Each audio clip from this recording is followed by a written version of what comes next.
Srce je mišica in če želimo imeti dobro delujoče srce, ga moramo tudi trenirati. Zato je tudi za bolnike s kroničnimi boleznimi primerna telesna vadba, ki obsega tako vaje za vzdržljivost, kot tudi vaje za moč in tudi vaje za ravnotežje. Ker verjeti moramo, da gre za starejše osebe, ki so tudi nagnjene k padcem.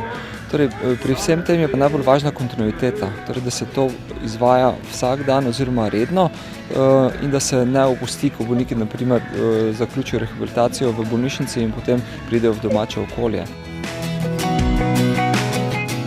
Poudarili bi, da je potrebno, tudi če je telesna aktivnost enostavna, kot je to hoja, hitra hoja, rahel tek, da naj bo dovolj časa in predvsem naj se v tednu zvrsti vsaj 5 do 7 krat.